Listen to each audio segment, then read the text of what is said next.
साथियों, यदि आपके मन में भी ये प्रश्न है कि आपका दूसरा विवाह कब संपन्न होगा, पहला जो विवाह है वो किसी कारण से सस्टेन नहीं कर पाया, नहीं वो लॉन्ग लास्टिंग रहा, तो दूसरा विवाह कब होगा? इसका जो जवाब है आपको और कहीं नहीं बल्कि अपनी स्वयं की जन्म पत्रिका में स्पष्ट रूप से तार्किक और वैज्ञानिक ढंग से मिल जाएगा। तो ये एपिसोड देखने से पहले आप अपनी जन्म पत्रिका अपने समक्ष खोल करके रखें। और आज इस एपिसोड में हम चर्चा करने जा रहे हैं सिंह लग्न के जातक या जातिका के बारे में। और यदि आप अपने लग्न से संबंधित एपिसोड देखना चाहते हैं तो यहां आई बटन में हमने आपको इस प्लेलिस्ट का लिंक जो है वो प्रोवाइड करा दिया है, जाकर के देखें, समझें और जानें। तो मेरे बहुत ही प्रिय और बेहद सम्मानित साथियों, हृदय की असीम गहराइयों से अभिनंदन, बहुत बहुत हार्दिक स्वागत। साथियों, ये रही सिंह लग्न की एक जन्म पत्रिका। 5 नंबर से ही जन्म पत्रिका का प्रारंभ होता है, इसलिए हम इसको कहते हैं कि ये सिंह लग्न की जन्म पत्रिका है। अब जब भी हमें द्वितीय विवाह के बारे में निर्णय करना होता है, खासतौर पर ये कि कब होगा, तो हमें विचार करना होता है इस नवम भाव से। अधिकांश लोग जो गलतियां करते हैं वो सप्तम भाव से ही द्वितीय विवाह जो है उसके बारे में निर्णय करने का जो निर्णय लेते हैं, और वो कभी ठीक नहीं होता। तो सप्तम भाव और सप्तमेश की जो स्थिति है वो ही निर्धारित करती है इस प्रश्न को। और यहां पर इस कुंडली में सप्तमेश बनते हैं स्वयं मंगल देव, जो ग्रहों के सेनापति हैं। साथियों, मंगल देव की महादशा में इनके द्वितीय विवाह की बहुत प्रबल संभावना होती है, पहली बात। अब आपको किसी और ग्रह की यदि महादशा चल रही है तो उसमें जब मंगल देव का अंतर आएगा तब आपके द्वितीय विवाह संपन्न होने की बहुत प्रबल संभावना होगी। इसके अतिरिक्त मंगल देव गोचर में भ्रमण करते हुए जब भी यहां पर नवम भाव में आएंगे तब भी आपके द्वितीय विवाह संपन्न होने की बहुत ही अच्छी और प्रबल संभावना रहेगी। साथियों, कई बार ऐसा होता है कि इस कुंडली में मंगल देव स्वयं यदि पीड़ित अवस्था में है तो द्वितीय विवाह में अननेसेसरी डीले वो जरूर करा देते हैं। पीड़ित कैसे कैसे वो हो सकते हैं? यदि मंगल देव स्वयं ही इस छठे या इस 8वें या इस 12वें भाव में जाकर के विराजमान हो जाए, या फिर वो जन्म पत्रिका में कहीं पर भी राहु, केतु या शनि जैसे प्रबल पाप ग्रह के साथ में युत होकर के विराजमान है, या फिर वो कुंडली में सूर्य के बहुत नजदीक आ गए हैं, अस्त हो गए हैं, तो अस्त ग्रह रिजल्ट प्रदान नहीं कर पाता, तो यहां पर मंगल भी जो है वो रिजल्ट प्रदान नहीं कर पाएगा। एक और अवस्था की आप देखिए कि मंगल की डिग्रियां कितनी हैं।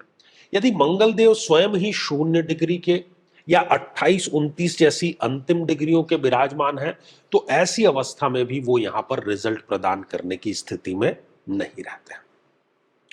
साथियों, इसके अतिरिक्त आपको अब दृष्टिपात करना है कि आपके इस नवम भाव में क्या कोई ग्रह है। जहां पर 1 नंबर का आप अंक लिखा हुआ देख रहे हैं, तो इस भाव में जो भी ग्रह है, एक या अधिक, उस ग्रह या उन ग्रहों की महादशा में या उन ग्रहों की अंतरदशा में द्वितीय विवाह व्यक्ति का अवश्य संपन्न होता है। अब कई लोगों का एक स्वाभाविक प्रश्न होगा कि आचार्य जी, हमारे तो इस भाव में कोई भी ग्रह नहीं है। तो ऐसी अवस्था में जबकि यहां पर कोई ग्रह नहीं है, कुंडली में कोई भी ग्रह जो नवम भाव को अपनी पूर्ण दृष्टि से देख रहा है, उस ग्रह की महादशा में, उस ग्रह की अंतरदशा में द्वितीय विवाह जो है वो व्यक्ति का अवश्य संपन्न होता है। एक और बात कि कब द्वितीय विवाह में यहां पर अननेसेसरी डीले और कुछ परेशानियां आती है, वो है नवम भाव में किसी मारक ग्रह का स्थापित हो जाना। और सिंह लग्न की यदि हम बात करें तो शनिदेव यदि यहां पर विराजमान है तो एक तो वो अति मारक और ऊपर से नीच राशि के वो हो गए, तो वो हर एक चीज में डिले कराएंगे। उसमें द्वितीय विवाह भी यहां पर जो है उसमें डिले अनिवार्य रूप से होगा। साथ ही शनिदेव इस जातक या जातिका को जोड़ों से संबंधित, नर्वस सिस्टम से संबंधित किसी न किसी प्रकार का स्थायी लाइलाज रोग भी अवश्य दे देता है। इसके अतिरिक्त साथियों, यदि इस भाव में चंद्रदेव विराजमान है, चूंकि चंद्रदेव भी एक अति मारक ग्रह होते हैं सिंह लग्न में, तो वो यहां पर स्थापित होने के कारण द्वितीय विवाह में अननेसेसरी डीले जरूर कराते हैं। साथ ही घनघोर मानसिक तनाव भी वो यहां पर देते हैं स्पष्ट रूप से। स्त्री की यदि कुंडली है तो उनको वो स्त्री जन्य रोग या हार्मोनल डिसबैलेंस या मासिक धर्म संबंधी जो रोग है वो भी अनिवार्य रूप से यहां पर देते हुए पाए जाते हैं। साथियों, हर उस परिस्थिति में, चूंकि आप समझ गए होंगे, अपनी कुंडली आपने समक्ष रख करके ही एपिसोड देखा है, यदि डीले हो रहा है द्वितीय विवाह में तो महादशा मंत्र साधना जरूर करें, क्योंकि महादशा वाला जो ग्रह है उसी का भुक्ति काल हम भुगत रहे होते हैं, और एक ही साधे सब सधे और सब साधे सब जाए वाली स्थिति यहां पर निर्मित होती है। साथियों, यदि आप भी चाहते हैं कि आपकी कुंडली का सूक्ष्म और वैज्ञानिक विश्लेषण हो तो आगामी समय में मैं स्वयं इन शहरों में उपस्थित रहूंगा। आप समय लेकर के मिल सकते हैं या फिर टेलीफोनिक या वीडियो कॉल के माध्यम से भी आप जुड़ सकते हैं। और यदि आप चाहते हैं कि आपके किसी एक प्रश्न का निःशुल्क मार्गदर्शन किया जाए, जो कि हमारे इसी चैनल पर प्रति शनिवार दोपहर 3 बजे हम खास लाइव कार्यक्रम लेकर के आते हैं, लेकिन उसमें शामिल होने के लिए आप हमारे इस वीडियो को हाइप कीजिए और उसका जो स्क्रीनशॉट है वो दिए गए व्हाट्सएप नंबर पर भेज दीजिए। तो साथियों, इसी मंगल कामना के साथ में कि आप सभी स्वस्थ, समृद्ध और शांतिपूर्वक जीवन व्यतीत करें। नमस्कार। साथियों, कई वर्षों के जन्म पत्र का अध्ययन और लाखों कुंडलियों के अध्ययन के बाद हम ये कह सकते हैं कि यदि किसी की जन्म पत्रिका में चंद्रमा पीड़ित है तो उसको इस ग्रह की महादशा में इन 9 लक्षणों का, इन 9 कष्टों का, पीड़ाओं का अवश्य सामना करना पड़ता है।